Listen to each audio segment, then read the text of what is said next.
ዱዓ ህይወትን ይቀይራል። እነዚህን 5 ነገሮችን ካደረግን ዱዓችን ተሰሚነት ይኖረዋል። ዱዓችን አላህ ይቀበለናል። ባሪያዬ ከጠየቀኝ እጁን አንስቶ ጌታዬ ብሎ እኔን ከለመነኝ እዚህን ነገሮች ካደረግናቸው አላህ ዱዓችን ይቀበለናል። ችግር ሲበዛባቸው መንገድ ሲጠፋባቸው አላህን በዱዓቸውም ያስታውሳሉ። እስከ መጨረሻው አብራችሁን ቆዩ። አሰላሙ አለይኩም ወራህመቱላሂ ወበረካቱ። እንዴት ናችሁ? ዛሬ በጣም አስፈላጊ ስለሆነ ዳይስ በጣም አስፈላጊ ስለሆነ ነገር እናወራለን። ብዙ ሰዎች ተስፋ ይቆርጣሉ። ችግር ሲበዛባቸው መንገድ ሲጠፋባቸው አላህን በዱዓቸው ይጠራሉ እና ዱዓቸውንም ሰምቶ መንገዳቸውና ህይወታቸው ሙሉ በሙሉ ይስተካከላል እና አንዳንዴ ደግሞ ህይወታቸው ሙሉ ለሙሉ ይቀየራል። ዱዓ ማለት አላህን መጥራት፣ አላህን እርዳታ መጠየቅ፣ አላህን ደግሞ በልብ ማነጋገር ነው። በልባችን አላህን ማነጋገር ነው ዱዓ። በቃ የሆነው ዱዓ ማለት የተለየ እንትን የለውም። ዱዓ አላህ ብቸኛ አላህ የሆነውን አላህን እርዳታ መጠየቅ፣ እሱን መጥራት። ስንጠራ ጩኸን በዝምታም እንዲሁ በሹክሹክታ ሊሆን ይችላል። እሱን መጥራት አላህን ደግሞ ማነጋገር ነው። ከልባችን አላህን ማነጋገር ነው። ዱዓ ማለት ይህ ነው። አንዳንዴ ሰዎች ሁሉ ሊተው ይችላል። አሉኝ የምትላቸው ሰዎች፣ የቅርብ ሰዎች፣ ወዳጅ ዘመዶች፣ ጓደኞች፣ ሁሉም ሰዎች ሊተውህና ሊረሱ ይችላል። ሱብሃንአላህ። አላህ ግን አይተውህም። ወላሂ አላህ አይተውህም። አላህ አንተን አይረሳ። ልክ ሰዎች አንተን እንደረሱ ሁላ አላህ ግን አንተን አይረሳም፣ በፍጹም አይረሳ። አላህ በቁርአን እንደተናገረው ጥሩኝ እቀበላችኋለሁ ብሎናል። እኔን ጌታዬ ብሎ የጠራኝ አላህ እኔን ያነጋግረኝ አነጋግረዋለሁ፣ ጥሪውንም እቀበላለሁ፣ እሰማዋለሁ ብሎናል። ይህ ራሱ ትልቅ ተስፋ ነው። በእኛ ላይ ትልቅ ተስፋ ሊሆን ይገባል። እኔ ጥሩኝ አቤት እላችኋለሁ ካለ፣ ጥሩኝ እቀበላችኋለሁ ካለ ከዚህ በላይ ተስፋ አለ እንዴ? ወንድም እህቴ፣ ከዚህ በላይ ተስፋ አለ እንዴ? ሱብሃንአላህ። ይህ በጣም ትልቅ ተስፋ ነው። አንዳንዴም ዱዓ እናደርጋለን፣ ዱዓችን የዘገየ ሊመስለን ይችላል። አንዳንዴ ዱዓችን ሊዘገይም ይችላል። አንዳንድ ሰዎች እንዲህም ሲሉ ልሰማ ትችላለህ። ወንድሜ እህቴ፣ ዱዓ አደርጋለሁ፣ ዱዓ ባደርግ ዱዓ ሁሌ አላህን እጨቀጭቀዋለሁ፣ ዱዓ አረጋለሁ፣ ግን አይሰማኝም አላህ፣ ለዱዓዬ ምላሽ አላገኝም፣ እንደውም ብሶብኛል የሚሉ ሰዎች ልታይ ወይንም ልትሰማ ትችላለህ። ነገር ግን አላህ ሁሉም ነገር በትክክለኛው ጊዜና በትክክለኛው ወቅት ላይ ነው የሚያደርግልን። ለኛ በሚሆነን ጊዜ፣ ለኛ በሚመጥነን ጊዜ፣ ለኛ አስፈላጊ በሆነበት ጊዜ ላይ ነው የሚያደርግልን። እኛ አሁን አድርግልኝ፣ አሁን ልታደርግልኝ ይገባል፣ አሁን እንዲህ ልንል እንችላለን። ነገር ግን አላህ ሱብሓነሁ ወተዓላ መሆን ባለበት ጊዜ መሆን ያለበትን ነገር ያደርግልናል። ለምን? እሱ ያውቃላ መሆን ያለበትን ነገር መሆን ባለበት ጊዜ ማድረግ እንዳለበት ስለሚያውቅ። አንዳንዴም የጠየቅነው ነገር ወዲያውን ሊሰጠንም ይችላል። ዱዓችን የጠየቅነውን ነገር ወዲያው ሊሰጠንም ይችላል። ከጠየቅነውም በላይ ሊሰጠን ይችላል። ከጠየቅነውም በላይ ለኛ የሚጠቅመንን ነገር ሊሰጠን ይችላል። አንዳንዴ ዱዓችን ከጠየቅነውም በላይ አድርጎ ሊያስቀምጥልንም ይችላል።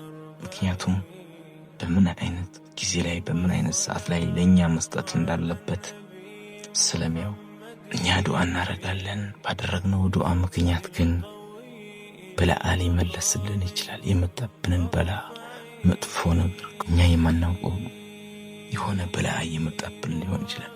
ባደረግነው ዱዓ ምክንያት ያን በላአ ተመልሶልን ሊሆን ይችላል እና ዱዓ ካደረግን ያደረግነውን ዱዓ ይሰጠናል።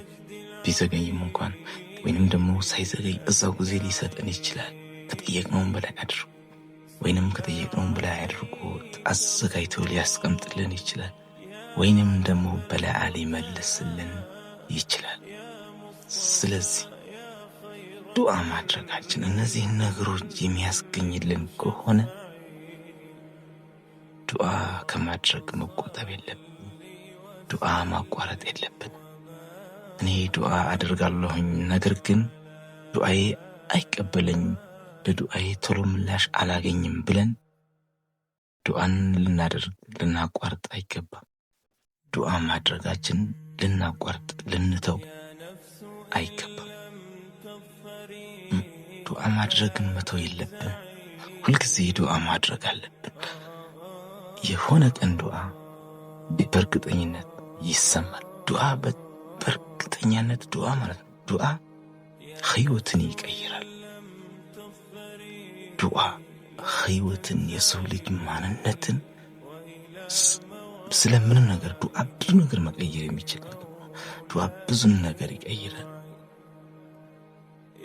ብዙ ነገር ዱዓ ማድረግ ይቻላል። ዱዓ ብዙ ነገር የመቀየር ኃይል ፓወር አለው። የተጨነቀውንም ግራ የገባውንም በቃ ጭንቅ ያደረገውን ዱዓ በማድረጉ ምክንያት ከጭንቀት ውስጥ ይፈወሳል፣ ከጭንቀቱ ይገላገላል። የታመመ ሰው ከህመሙ ይፈወሳል ወይም የሆነ ይሻለዋል፣ ሰላም ያገኛል። ዱዓ በማድረጉ ምክንያት ስራ ያጣ ስራ ያገኛል። መንገድ የሳተን የተቃናን መንገድም ያገኛል። ዱዓ በማድረጉ ምክንያት በትክክል ዱዓ እስካደረገ ድረስ የታመመውም ይፈወሳል፣ ስራ ያጣውም ስራ ያገኛል፣ መንገድ የሳተውም መንገድ ያገኛል፣ የተራበውንም ይበላል። ዱዓ የሁሉ ነገር መፍትሄ ነው እና እህቶቼ፣ ወንድሞቼ ወላሂ አንዳንዴ ሁሉም በሮች ሊሰቁብን ቅርቅር ሊሉብን ይችላሉ። በዚህም ይሄዳለሁ አይሳካም፣ ይሄንን ሞክራለሁ አይሳካም፣ ይሄንን ሞክራለን አይሳካም፣ ያንን ሞክራለን አይሳካም። ምንድነው ሁሉም በሮች ሁሉ ተዘጉብኝ እንዴ? በቃ ሁሉም ነገር ቁልፍልፍ ያሉ ሊመስለን ይችላል። ነገር ግን አንዲት ዱዓ የሆነች ቀን ዱዓ ተስፋ ሳንቆርጥ ዱዓ ካደረግን አንድ ዱዓ እነዛን ሁሉ በሮች ክፍት ሊያደርጋቸው ይችላል። እነዛን ሁሉ የተዘጉ በሮች ሁሉ በአንዲት ዱዓ መክፈት እንችላለን።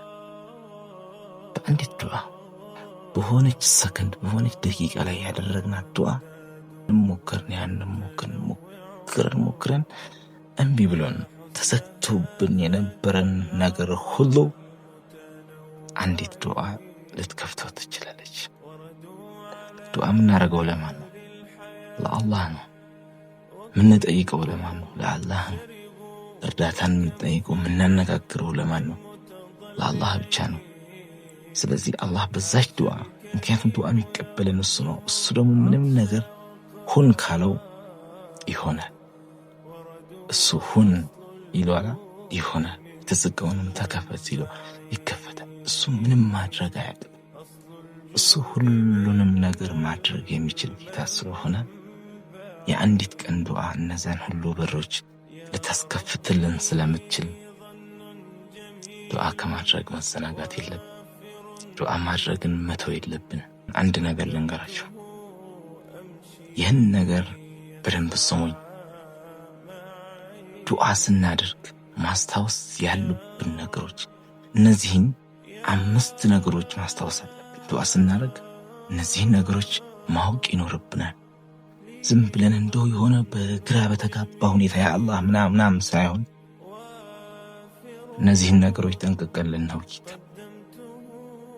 ዱዓ ስናደርግ ቅን በሆነ ልብ ዱዓ ማድረግ አለብን። ውስጣችን ከተለያዩ ነገር በብታ አስቀተን የሆነ ያለ ቅንነት በተሞላበት ሁኔታ ዱዓ ልናደርግ ይገባል። አንደኛ ነው። ሁለተኛ ተስፋ ሳንቆርጥ ማለት ነው።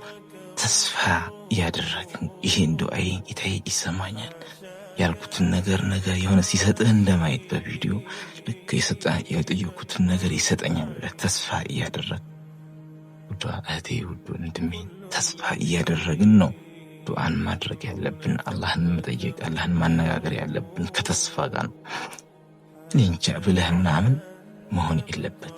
ሶስተኛ ደግሞ ወንጀል ምናልባት ወንጀል ላይ ከሆነን ወንጀልን ለመተው መሞከር አለብን። ኃጢአት ላይ ክፉ ነገር ላይ አላህ የማይወደው ተግባር ላይ ከሆነ ያንን አላህ የማይወደውን ተግባር ከእኛ አስወግደን ነው ዱዓ ማድረግ ያለብን።